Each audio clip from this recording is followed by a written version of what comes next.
Hello दोस्तों, अगर आपके अंदर भी ये 4 कारण है तो आप पूरी तरह से बर्बाद हो जाओगे। तो दोस्तों, आप सभी का स्वागत है। दोस्तों, आज के उपदेश के माध्यम से मैं आपको उन 4 गलतियों के बारे में बताने जा रहा हूँ जो गौतम बुद्ध अक्सर अपने शिष्यों और संसारिक लोगों को भी कभी न करने की सलाह देते हैं। दोस्तों, अगर आप अपने जीवन में खुश रहना चाहते हो तो आज से ही ये 4 गलतियाँ करना बंद कर दीजिए। तो आइए बिना समय बर्बाद किए जानते हैं उन 4 गलतियों के बारे में जो व्यक्ति का जीवन बर्बाद कर देता है। सलाह नंबर 1। दोस्तों, सबसे पहले तो ये समझ लीजिए कि हम सलाह क्यों देना चाहते हैं। हम सलाह देना चाहते हैं क्योंकि हम चाहते हैं कि दूसरों की नजर में बुद्धिमान लगे, लेकिन होता बिल्कुल उल्टा है, यानी वह हमें मूर्ख समझता है। दोस्तों, देखिए तो 2 तरह के लोग होते हैं। एक तो वह जो बड़ी बड़ी कहानियाँ सुनाते हैं लेकिन उनकी बातों का लोगों पर कोई असर नहीं होता, और दूसरी वह है जो एक शब्द कहते हैं और लोगों को दिल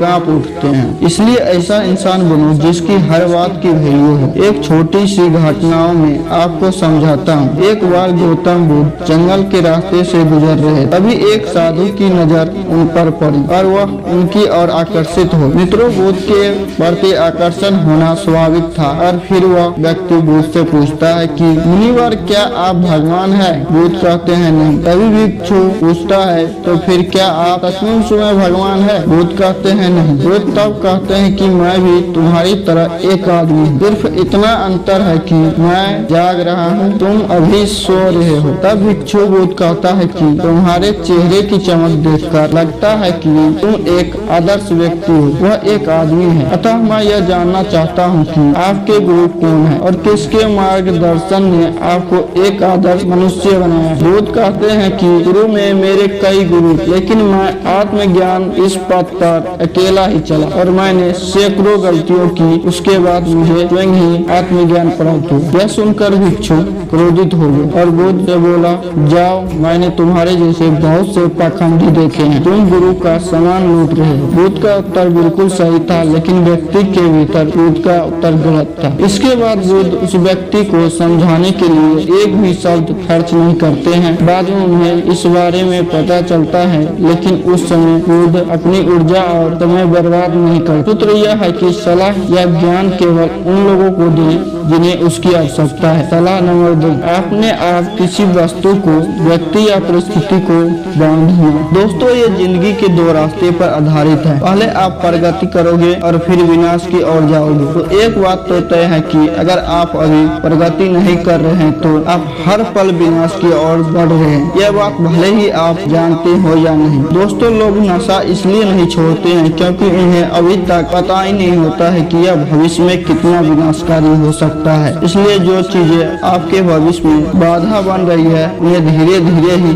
आज से ही छोड़ना शुरू कर दें, फिर आपकी जिंदगी धीरे धीरे बदलने लगेगी। सलाह नंबर 3। हर किसी की सलाह को ज्यादा गंभीरता से ना ले। दोस्तों, उसकी सलाह को गंभीरता से ना ले जो देने लायक ना हो। वैसे पता करे कि कौन योग्य है और कौन नहीं। सीधी सी बात है, अगर कोई बुजुर्ग व्यक्ति और सभी लोग उसका सम्मान करते हैं तो सिर्फ इसलिए उसकी सलाह को भी गंभीरता से ना ले। बड़े बुजुर्ग अच्छी सलाह देते हैं, लेकिन यह बार बार सच नहीं होता। दोस्तों, अगर आप कुछ बेवकूफ बनना चाहते हैं और किसी गायक से सलाह लेते हो तो संभव है कि वह सलाह तो दे देगा, लेकिन आपका खाना बनाना नहीं सिखा सकता है, जो कि आपको ये पसंद नहीं आएगा।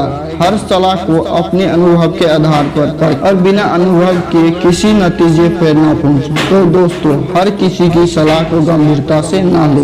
सलाह नंबर 4। ना तो अपनी माँ का अपमान करे और ना ही किसी को अपमान करने दे। इस पूरी दुनिया में अगर कोई है जो आपको निस्वार्थ भाव से प्यार करता है तो वह है आपकी माँ है। दोस्तों, गौतम बुद्ध की माता, जिनका नाम महामाया था, ने बुद्ध को जन्म देने के 7 दिन बाद अपना शरीर त्याग दिया था। उसके बाद बुद्ध की मौसी, जिनका नाम रानी प्रजापति थी, उनका पालन पोषण किया। गौतम बुद्ध ने अपने उपदेशों में अक्सर सांसारिक लोगों को यह सलाह दी है कि उन्हें अपनी माँ से प्यार करनी चाहिए और उनकी देखभाल करनी चाहिए, और ना तो अपनी माँ की अपमान करना चाहिए और ना ही किसी को और ऐसी करनी देना चाहिए। लेकिन देखो मनुष्य का स्वभाव क्या है, वह उससे भी प्रेम करता है जो उससे प्रेम नहीं करता। था। दोस्तों, जिन लोगों को लगता है कि उनके पास जीवन में कुछ बड़ा करने का कोई बड़ा कारण नहीं है, तो आए आज मैं आपको एक बड़ा कारण बताता हूँ। अपनी माँ के लिए कुछ अच्छा करे, उन्हें वह जीवन दे जिसकी वह हकदार है। थैंक यू दोस्तों। आपको ये स्टोरी वीडियो कैसा लग रहा है कमेंट में करो। हेलो दोस्तों, आपको ये वीडियो कैसा लग रहा है तो आप कमेंट में बता सकते हो, अपनी राय दो। साथ ही अच्छा लगता है वीडियो को लाइक, चैनल को सब्सक्राइब करो और